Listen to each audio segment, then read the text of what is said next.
masih dalam kalkulasi, masih dalam kajian, masih dalam hitung-hitungan semuanya ya. Karena aspeknya kan banyak sekali. Sekali lagi ini menyangkut aspek yang tidak satu dua.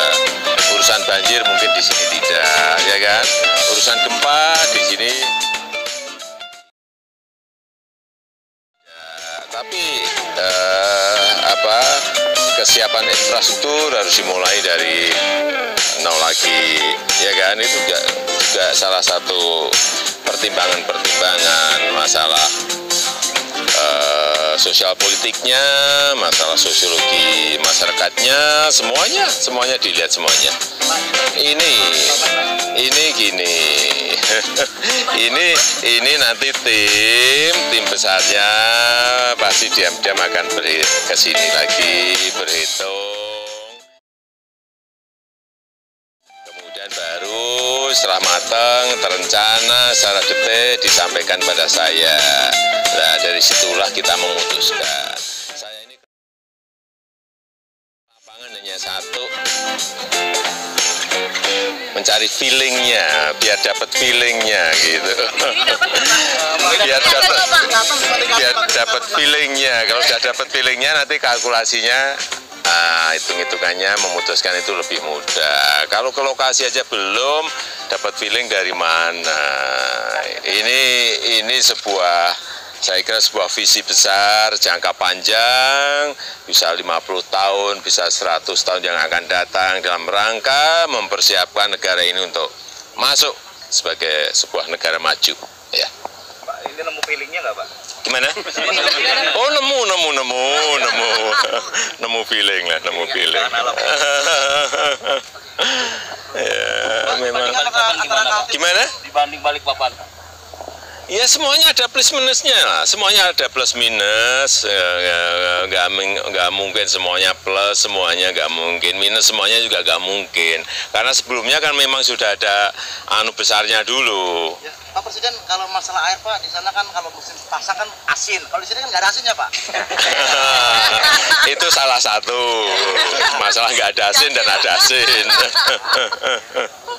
Banjir aman, di sana masih banjir Pak. Iya. Masih banjir Pak. Di sini aman. Iya. Minusnya apa aja Pak? Apanya? Minusnya. Nanti tim, jangan saya. Saya ini hanya ke lapangan itu biar dapat feelingnya, gitu aja. Itu tim yang betul-betul ahlinya, bukan saya. Setelah ini rencana kemana lagi Pak? Ini Pak. Juga visi besar Bung Karno juga untuk Kalimantan Tengah. Apakah itu juga menjadi? Iya, beliau dulu memilih, kemungkinan juga pasti ada alasan-alasan khusus, ada alasan-alasan besarnya pasti ada. Itu yang juga dilihat. Nggak mungkin sebuah keputusan itu disampaikan tanpa sebuah argumentasi, data, fakta-fakta lapangan yang matang pasti. Ya Pak, makasih Pak. Makasih Pak. Ini kok pada seneng semua, ada apa sih? Ketemu feelingnya Pak. Ketemu feeling.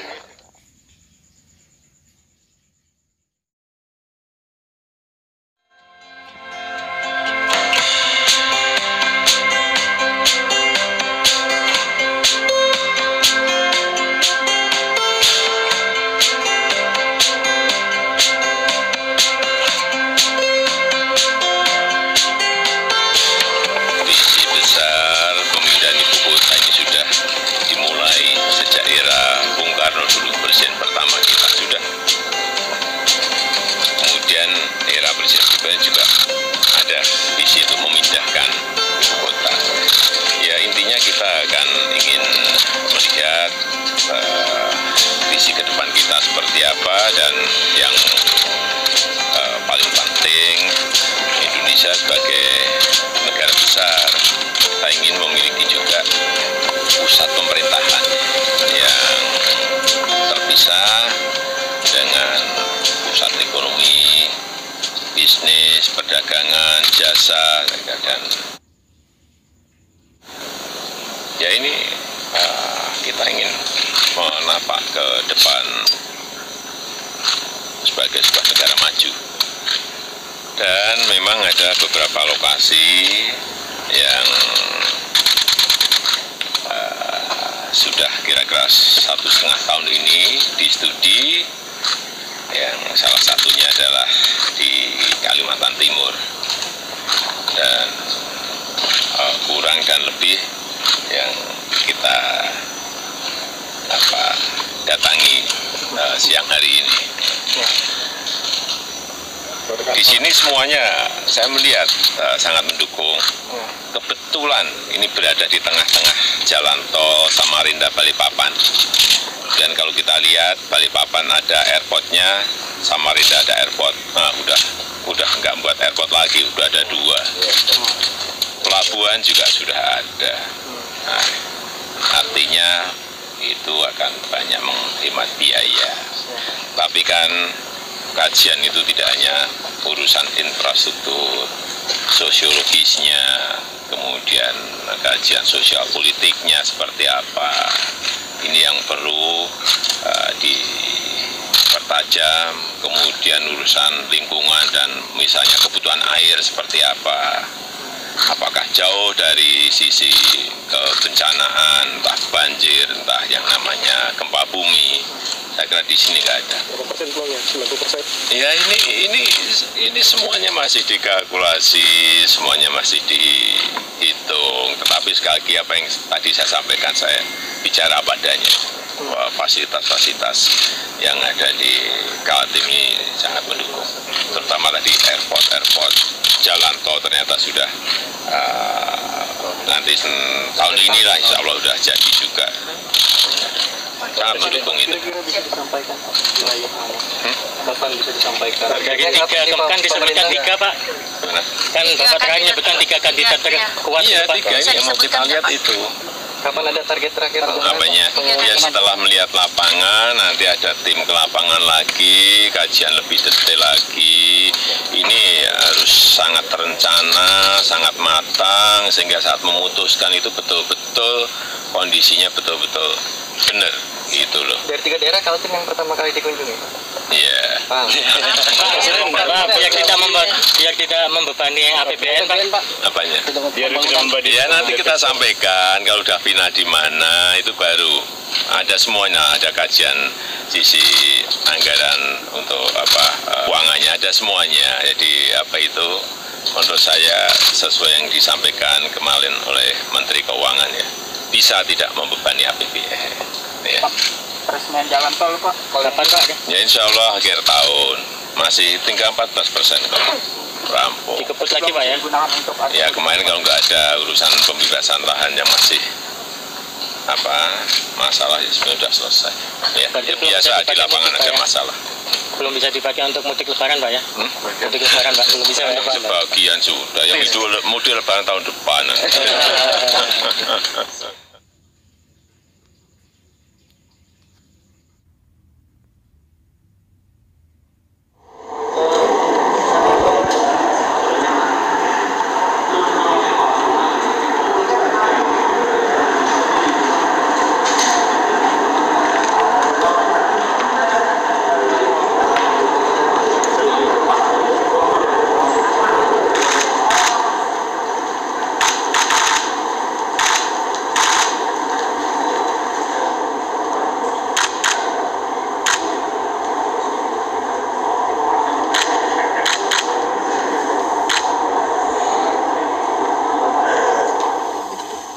Bismillahirrahmanirrahim. Assalamualaikum warahmatullahi wabarakatuh. Selamat siang, salam sejahtera bagi kita semuanya. Om Swastiastu, Namo Buddhaya, salam kebajikan. Pada siang hari yang berbahagia ini, saya ingin menyampaikan yang berkaitan dengan perpindahan ibu kota negara. Rencana untuk pindah ibu kota itu sudah digagas sejak lama, bahkan sejak era Presiden pertama Republik Indonesia, Insinyur Soekarno. Dan sebagai bangsa besar yang sudah 74 tahun merdeka, Indonesia belum pernah menentukan dan merancang sendiri ibu kotanya. Banyak pertanyaan, kenapa harus pindah?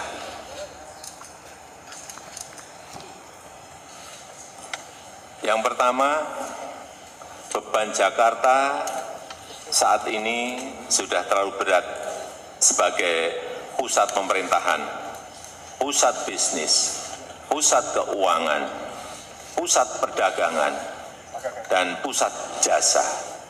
Dan juga airport, bandara udara, dan pelabuhan laut yang terbesar di Indonesia. Yang kedua, beban Pulau Jawa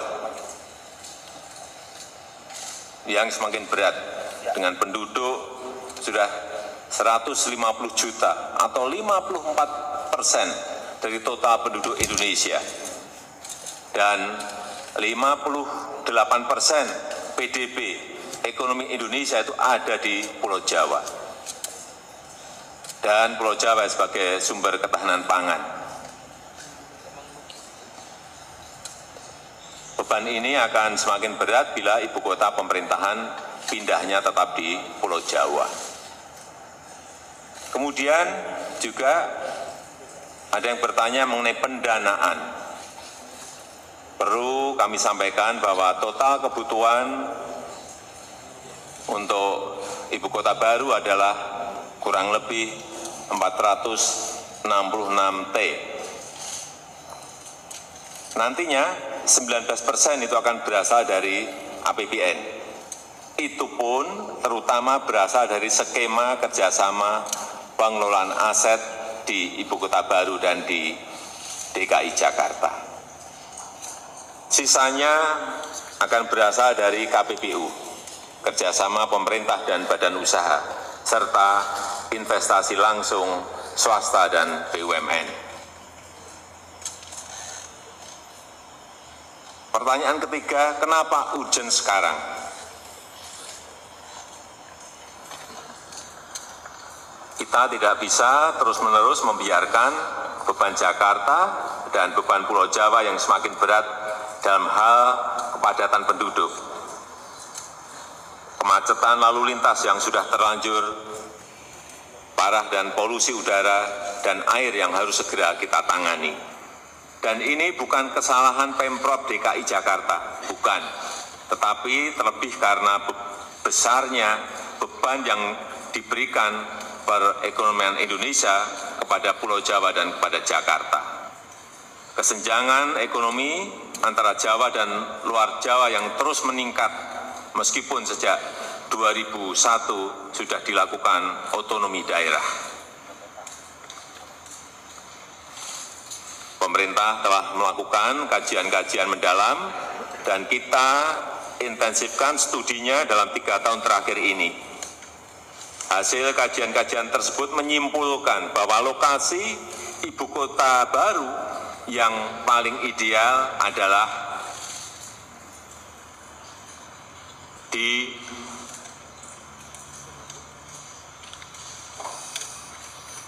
sebagian Kabupaten Penajam Pasar Utara dan sebagian di Kabupaten Kutai Kartanegara, Provinsi Kalimantan Timur.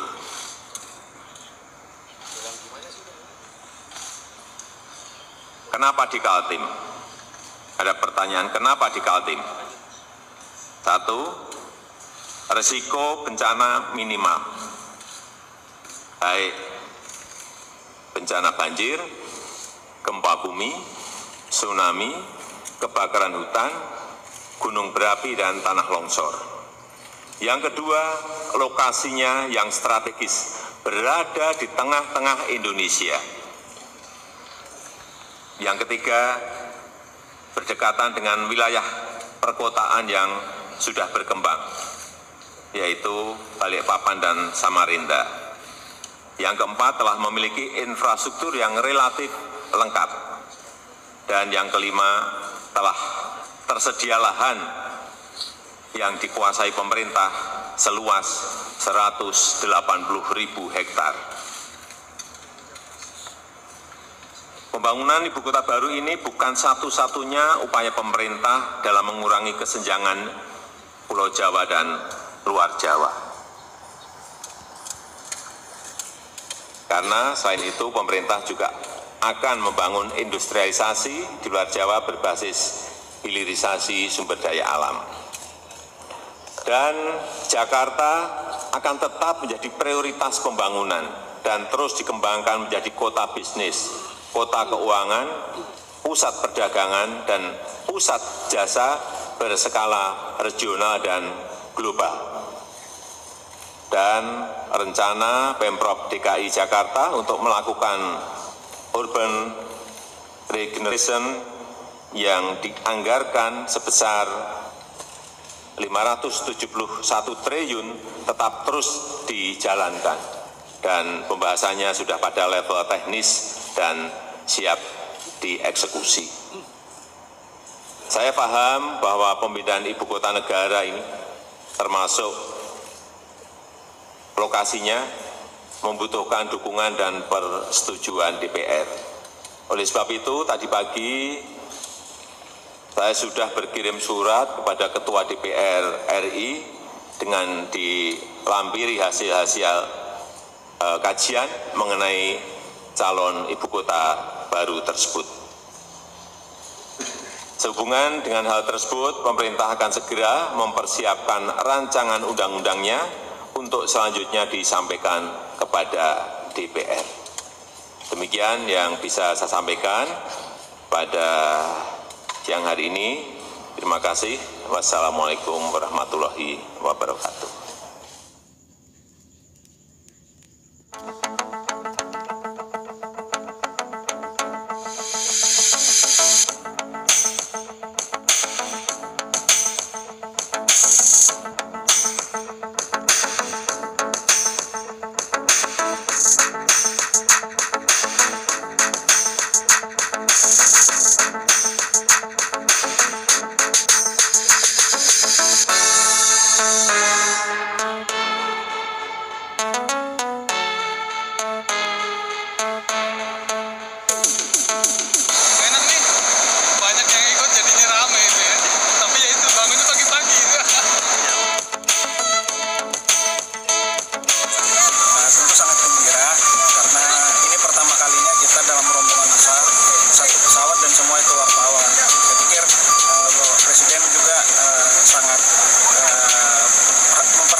Saya setelah kita putuskan di PPU ini dan dibukar sebagai ibu kota negara, dan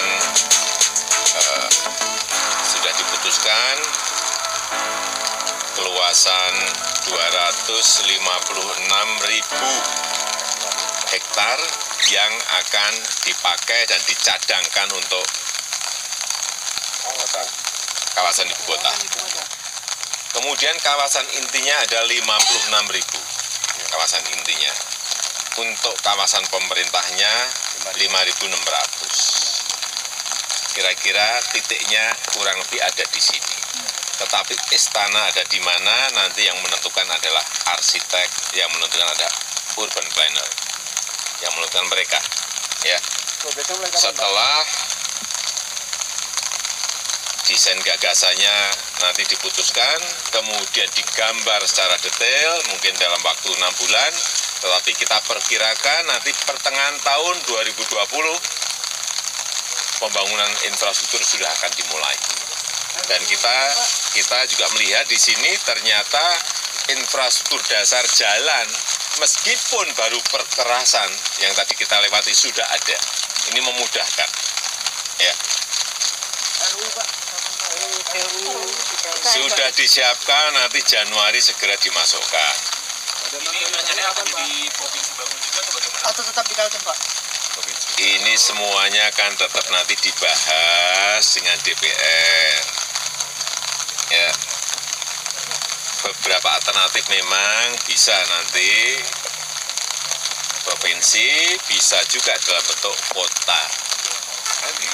Ini beberapa alternatif yang nanti segera diputuskan nanti antara pemerintah dengan DPR.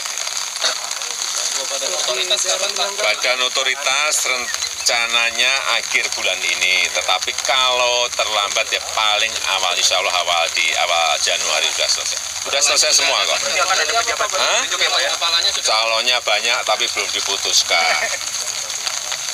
Tapi yang jelas calon kepala Badan Otorita Ibu Kota namanya Badan Otorita Ibu Kota, BOI.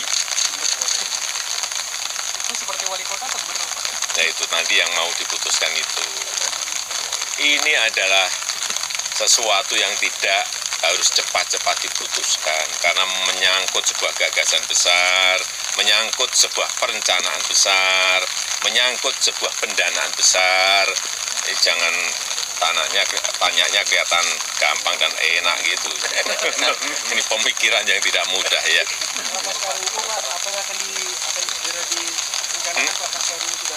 Apanya?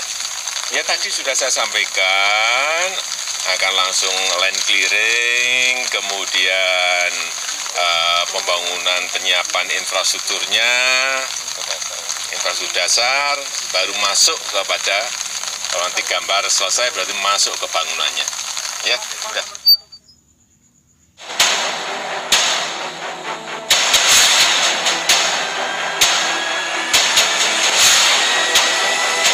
Pertama saya ingin mengucapkan selamat terlebih dahulu sudah sampai pada tahapan ini dan telah terpilih dari 755 peserta sayembara. Itu merupakan sebuah pencapaian yang sangat hebat dan sekarang dalam proses penilaian akhir dan salah satu dari Bapak Ibu semuanya akan menjadi pemenang. Kami memaparkan tentang konsep desain dari ibu kota negara yang baru yang berinovasi, yang memiliki konsep hijau yang pasti, bagaimana sebuah kota seharusnya tidak menghancurkan kondisi existing. Jadi kita berusaha untuk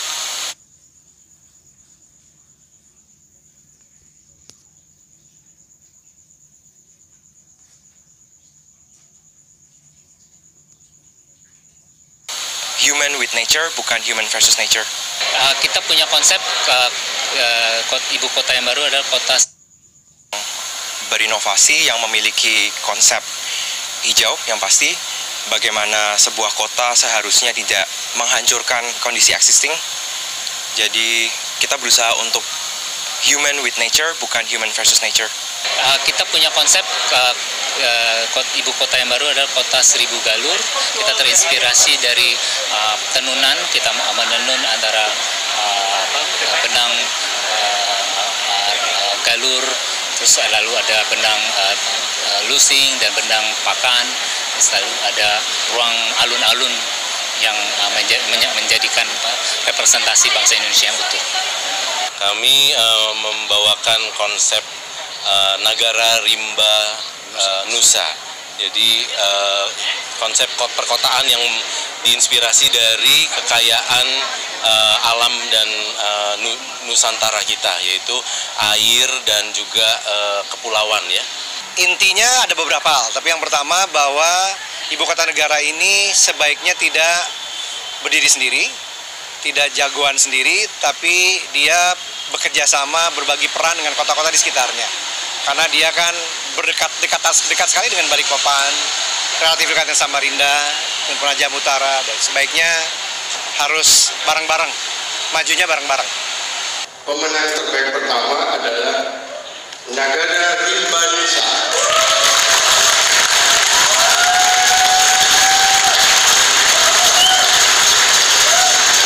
Ada satu hal yang betul-betul kami sadari, bahwa memang indah kepulauan kami ini. Menggugus, berjajar indah alami. Disitulah letak kekuatan kami.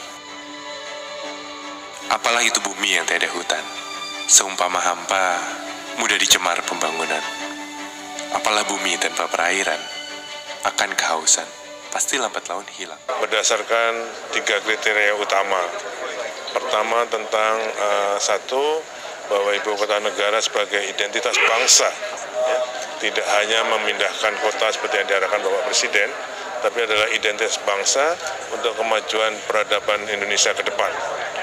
Yang kedua, keberlanjutan kota tersebut. Jadi kita ingin mendapat ibu kota yang friendly, ya, memperhatikan lingkungan, memperhatikan kebencanaan sosial, ya, dan ekonominya, itu keberlanjutannya. Yang penting lagi, yang ketiga adalah ini kota bukan untuk generasi saat ini, tapi kota untuk generasi yang akan datang. Jadi kota harus menunjukkan kecerdasan, kemudian modern, dan juga internasional standar harus ada di situ. Depan bukti peradaban. Manusia kembali belajar pada interaksi urban dan hutan, memberikan ruang untuk bangunan dan perencanaan agar menjadi kami memilih konsep Nagara Rimba Nusa karena kami melihat negara sebagai perwakilan pemerintah dan juga rakyat ada di situ. Rimba adalah karakter hutan yang memang ada di lokasi kita di Kalimantan, dan Nusa adalah suatu hal yang identitasnya selalu bisa kita miliki sebagai bangsa Indonesia karena kita tinggal di kepulauan, dan kepulauan itu adalah identitas bangsa kita salah satunya. Dan yang kami usungkan di sini adalah bagaimana satu kami bisa menjadi kebanggaan untuk bangsa dan juga untuk internasional. Salah satunya adalah bagaimana kita mengangkat cerita hutan menjadi inspirasi kita di dalam membangun. Bagaimana kita belajar kota ini menjadi bagian dari ekosistem alam yang terintegrasi. Dan itu juga menjadi satu langkah awal kita untuk bisa membesarkan lagi hutan-hutan di Kalimantan. Sebagai komitmen kita, salah satunya adalah kita membuat Heart of Borneo, ya. Heart of Borneo itu 45% daerah Kalimantan itu harusnya hutan. Dan usaha ini dengan kita memindahkan ibu kota di lokasi tersebut, inilah titik untuk salah satu komitmen awal kita untuk bisa melakukan itu. Di mana bangsa-bangsa dapat bangkit sejalan dengan alam. Begitulah juga doa kami untuk Indonesia, untuk sekarang dan seterusnya. Nagara Rimba Nusa.